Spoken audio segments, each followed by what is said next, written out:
You can't be successful by yourself. And with that in mind, let's talk about a few ways to build relationships.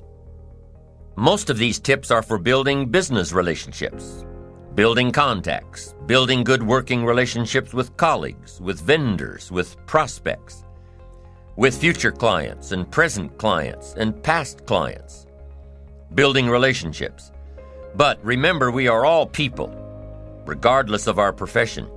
And many of these tips work well for building other relationships too. Let's start with kindness. How kind should you be? As kind as you possibly can. Who should you be kind to? To everyone you come in contact with. From taxi drivers to hotel clerks to waitresses to store clerks to people on the street and people in your office and people at home. Be kind to everyone. And here's why. A kind word goes a long way. Somebody's having a bad day and you don't know they're having a bad day. But somebody's really feeling bad and you offer up a kind word. Maybe it's just a friendly, hello, how are you? Maybe it's just taking a minute or two to listen to what somebody has to say. But your few words of kindness or your few minutes of attention could turn somebody's day around, might make them feel more worthwhile, cared for. Be generous with your kindness. It'll go a long way. People will remember, whether you know them or not. If you're in a crowded restaurant and you're especially nice to the waiter, guess what? He'll remember you next time you come in. And then guess what'll happen? You'll get even better service. When you give kindness, it's not gone, it's invested. It'll come back to you 2, 5, 10, 100 times. Kindness, it's so important in every aspect of your life. It's so important in building good relationships with others. Now, here's what else is important. Sensitivity. Being touched by the experiences of others. Being sensitive to others. Understanding the plight of others. Opening up your heart and your mind and your attention to address the needs of others. The people you work with, the people you live with. Putting yourself in someone else's shoes. Seeing, if you can, what's going on in their heart. If there's a problem, you've got to be sensitive enough to ask some questions. Not one question, but many questions. Sometimes you won't even get through to the root of the problem until you've gotten 2 or 3 questions deep. Most people won't reveal the problem on the first question. You say, Mary, how are you today? How are things? And she says, well, everything's okay. And you can tell by the way she said it that everything's not okay. And most of us don't want to come right out and say what the real problem is unless 2 criteria are met. Number 1, we're talking to someone we can trust. And number 2, we're talking to someone who really cares. So sometimes it takes that second question, maybe a third, and maybe a fourth, before trust builds. And the person finally understands that you do care. Then they're willing to tell you what's really going on, what's really on their mind. Gosh, that saves so much time asking questions up front. Did you ever talk for an hour and then ask a question, found out that you just wasted the previous hour? Learn to ask questions that will build the trust and communication between you and those you work with. Learn to express, not impress. If you want to touch somebody, express sincerity from the heart. Impress builds a gulf. Express builds a bridge. Identification. You want to be able to relate your thoughts and philosophies and experiences to someone who'll say, me too. I know what you mean. You don't want their reaction to be, so what? If you're meeting someone for the first time, you're simply getting acquainted, making contact. Here's where you start. Find something you have in common. Find something you can both identify with. Start with where they are before you try taking them where you want them to go. So if you're trying to talk to somebody who's been stricken in the heart, and you've had this experience, you can talk about being stricken in the heart, and it'll mean something. It'll have substance, it'll have depth. And if you start there and then start building the bridge, you have identification. Then you start building rapport. And when you start building a rapport with someone, or when you want to enhance the rapport you have with someone, you need effective communication skills. You'll need the skills that'll help you work better with others to achieve their goals and achieve your goals. You need effective communication skills. Let me give you a few tips on good communication. Because to be able to get along well with others, to be able to work well with others, to be able to live well with others, you must be a good communicator. Number one, have something worth saying. Interest, fascination, sensitivity, and knowledge. Number two, now that you've got something worth saying, number two is say it well. And you've got to be able to translate it so it'll benefit someone. You must have a good delivery system for your substance and knowledge and awareness and understanding and experience. Learn to say it well. And here are some clues on saying it well. Number one, sincerity. The best communication occurs when both people are sincere, one sincerely wishing to learn or listen, and the other sincerely wishing to share. Number two in saying it well is repetition. Part of saying it well is simply practicing to say it well. Practice, practice, practice. Part of what I teach in sales training is practice. Practice. You start with something simple, and when you don't know much about what you're doing, practice is even more important.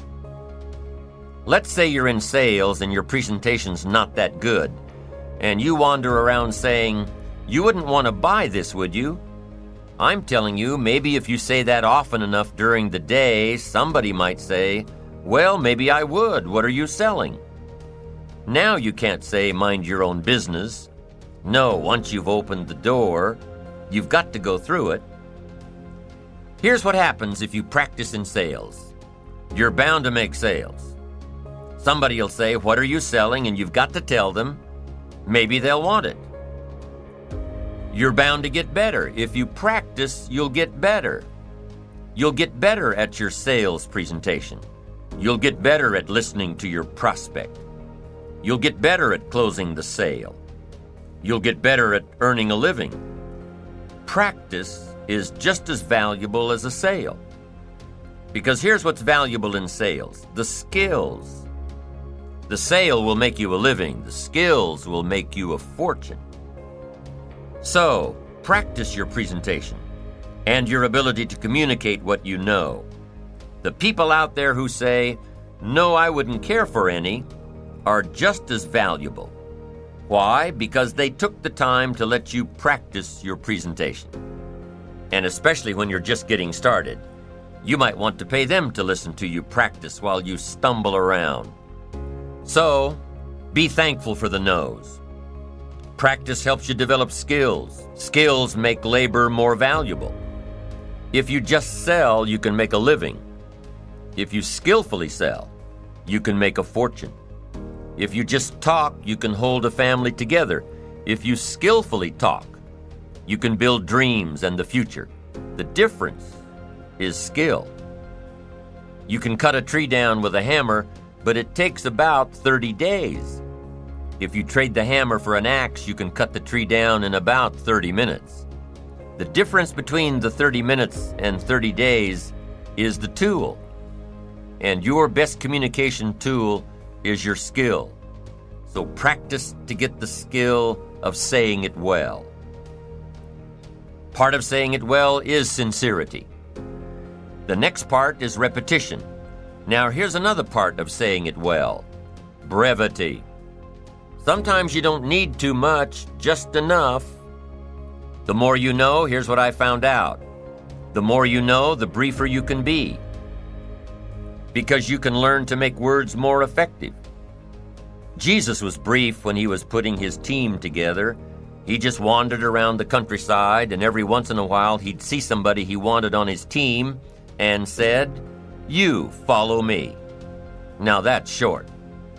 That's brief. Now, why could Jesus be so brief and yet be so effective? Here's what I think. For all that he was that he didn't have to say. For all that he was that he didn't have to say. When you become bigger, when you become wiser, when you become stronger, you become a person of better reputation, so that when you arrive, maybe your reputation has preceded you.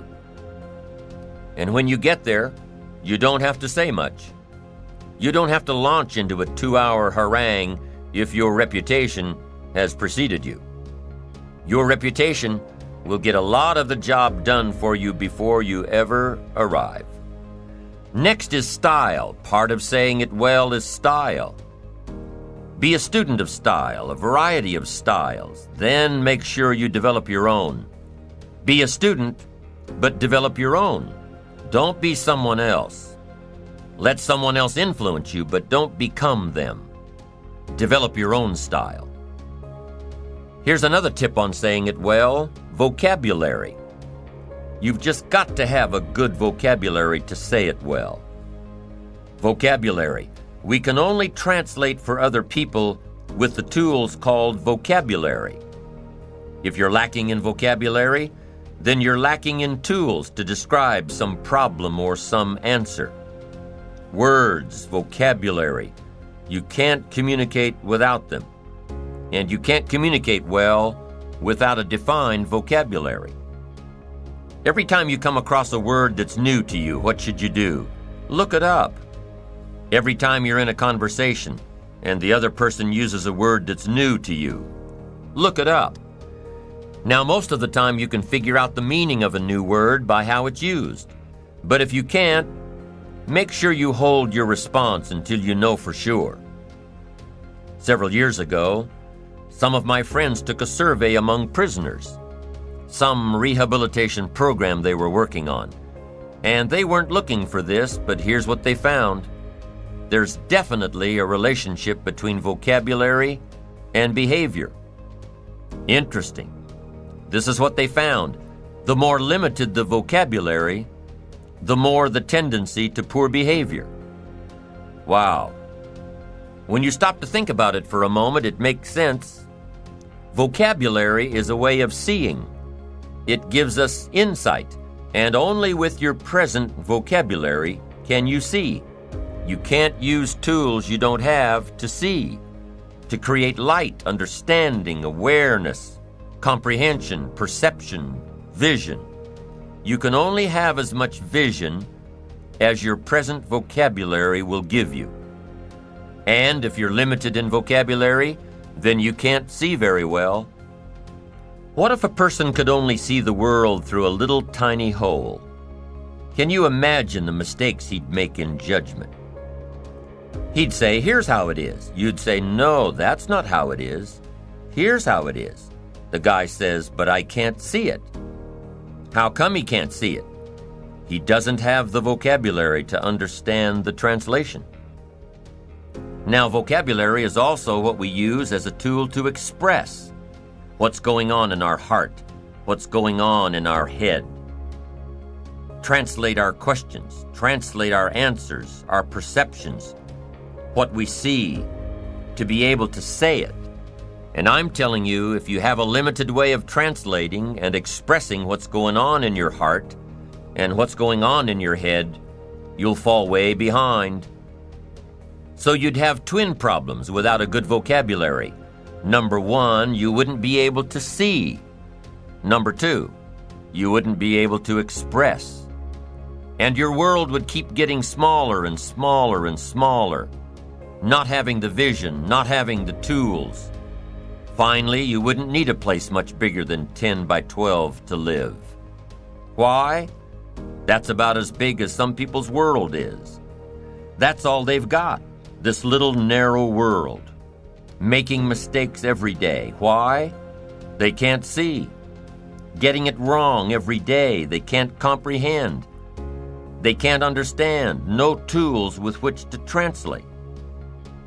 For good communication, number 1 is having something good to say. Number 2 is saying it well. And number 3 is reading your audience. You've got to read what's going on between you and the people you're talking to. Should you say what you're saying a little softer? Should you say it a little stronger? Should you explain it more? Should you be more clear and concise? Should you quit? A lot of the decision-making that's going on during a conversation with someone depends on how well you can read, how well you can tell what's going on in the minds of those you're trying to reach. Doesn't matter if you're looking into the face of a child or the face of a colleague or 1,000 faces in an audience. You've got to read what's going on. You've got to pay attention. So let me give you some ways to read. The first one is you've got to read what you see. You've got to read what you see. Search the face of a child and see if you're coming across. See if they look perplexed. See if they're getting it. See if they can't get it. Body language tells us a lot. Look at how the people you're talking to are sitting, what they are doing with their hands, their eyes. A guy's got his arms crossed, legs crossed, chin tucked down and frowning. You've got your work cut out for you. This guy's not going to be easy to reach.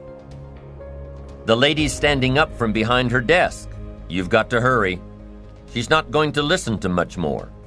You've probably got to pick up the pace and get down to it. So the first one is read what you see. Here's the second one. Read what you hear. You've got to be a good listener to be a good communicator. Get some feedback. Listen. To be a good parent, you've got to be a good listener. To talk well, you've got to listen well. That's so valuable. Get the feedback. Now, what you hear may help you change gears. Be a little stronger. Be a little softer. Find a different illustration. This one isn't working. Search for another way to say it. Become sensitive to someone else's words, not just by preparing to talk when the other person's through. Listen. Pick up those signals that the feedback of words gives us. Now, here's the third way to read your audience, and that is to read how you feel. Emotional signals. You've got to learn to pick those up. Pick up those feelings. Women just seem to have this part built in. Men can learn it, but women have it. Woman says it doesn't feel right. Just doesn't feel right. Man says, what does that mean? It doesn't feel right. She says it's something. He says something. What is this something? She says, I'm telling you, something doesn't feel right. Now, men can learn it, but women have it. Learn to read your emotion. Learn to read what others are feeling so you can adjust your communication, so you can adjust your approach, so you can get your message across, so you can communicate well.